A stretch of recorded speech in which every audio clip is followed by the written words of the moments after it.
তুমি ছাড়া তো আমার আর কেউ নাই। আল্লাহ গো, তুমি যদি মাফ না করো কে আমাকে মাফ করবে? তুমি যদি মাফ না করো কে আমাকে মাফ করবে? তুমি যদি আমাকে মাফ করো তাহলে তোমার কোনো দিকে কমবে না, তুমি যদি আমাকে মাফ না করো তোমার কোনো দিকে বাড়বে না। আল্লাহ গো, তুমি আমাকে মাফ করে দাও। সারাটা জীবন অন্যায় কাজ করেছি, সারাটা জীবন নাফরমানি করেছি, আমার কাছে কালেমার দাওয়াত কম আসে নাই, আমার কাছে কালেমার দাওয়াত কম আসে নাই, আমাকে লোকেরা কম বোঝায় নাই। ওগো আল্লাহ, তুমি আমাকে মাফ করে দাও।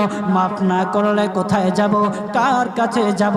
বাবা যখন মারে তখন মার কাছে আশ্রয় নেওয়া যায়, মা যখন প্রহার করে তখন বাবার কাছে আশ্রয় নেওয়া যায়, বাবা মা যখন প্রহার করে তখন দুনিয়ার কারো না কারো কাছে আশ্রয় নেওয়া যায়।